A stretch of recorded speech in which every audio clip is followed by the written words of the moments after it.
Hello children, how are you? Hope that you all have learned first chapter. So what I have taught about the basics of Sanskrit grammar. Today I will teach you लिंग. बच्चों पिछला class या पिछला chapters जो हम लोग पढ़े थे वो था ग्रामर का बेसिक पोर्शन. अब यहाँ से हमारा संस्कृत का पोर्शन स्टार्ट होता है. तो मेरा टॉपिक है लिंग. लिंग यानी लिंग का परिभाषा देखिए, जिससे हमको जिस शब्द से किसी जाति के होने का बोध हो उसे लिंग कहते हैं. जैसे कोई मेल है, फीमेल है यानी पुरुष है, स्त्री है, नपुंसक लिंग है, ये सब चीज हमको इसके द्वारा पता चलता है. संस्कृत में लिंग 3 प्रकार का होता है. पहला पुल्लिंग, स्त्रीलिंग एवं नपुंसक लिंग. अब बारी बारी से सबके डिफिनीशन के बारे में जानेंगे कि क्या है नहीं है. तो पहला पुल्लिंग. पुल्लिंग यानी जिस शब्द से पुरुष जाति का बोध हो उसे पुल्लिंग कहते हैं. पुरुष यानी मेल पर्सन. एग्जाम्पल देखो, जैसे गजा, नरा, बालका इत्यादि. अब एक कंडीशन है इसके साथ में, कोई भी शब्द पुल्लिंग है या स्त्रीलिंग है उसको आइडेंटिफाई करने के लिए कुछ रूल्स है. तो देखो क्या बता रहा है, पुल्लिंग होने के लिए शब्दों के अंत में अस्वरांत होना बहुत आवश्यक है. पिछले क्लास में हम लोग पढ़े थे स्वर वर्ण और व्यंजन वर्ण. तो देखो अस्वरांत यानी स्वर वर्ण के अंत में होना चाहिए.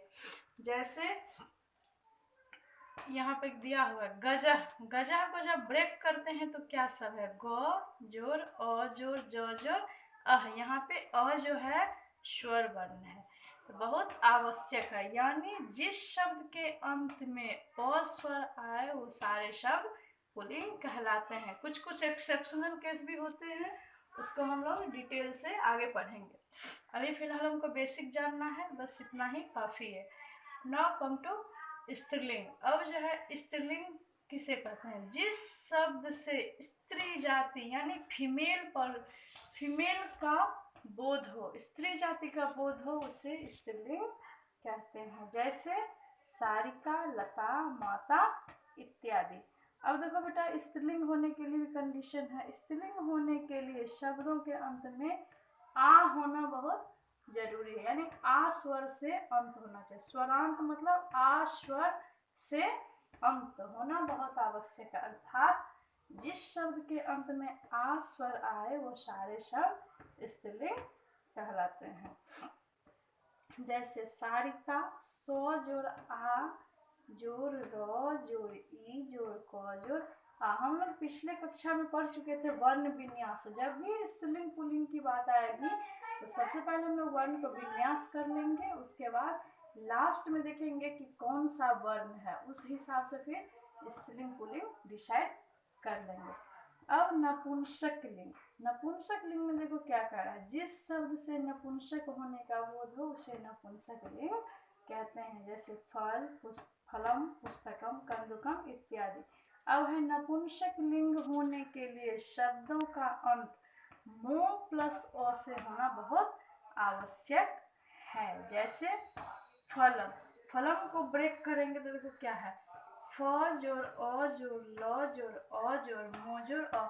लास्ट में मो प्लस अ आ गया तो इसका मतलब ये नपुंसक लिंग हो गया.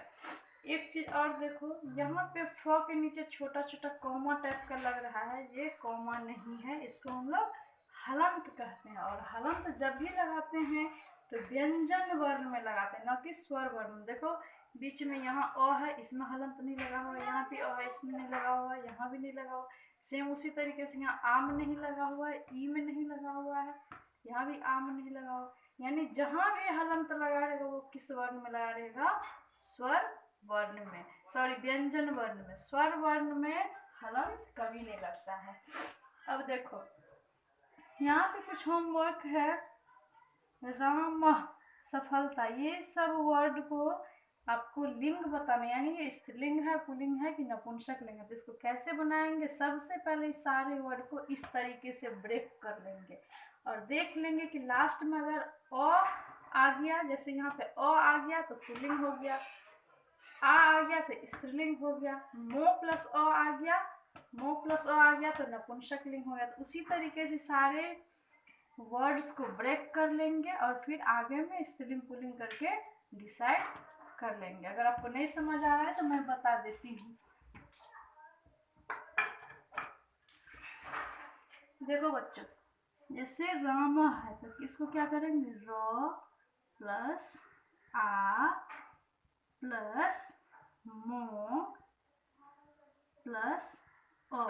अगर विसर्ग है यहाँ जैसे विसर्ग लगा हुआ तो आप इसके स्वर के आगे विसर्ग लगा दोगे। ये हो गया।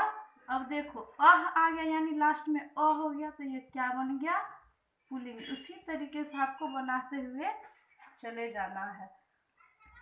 That's all, thank you. आप लोग इसको बना लोगे, अच्छे से लर्न करोगे।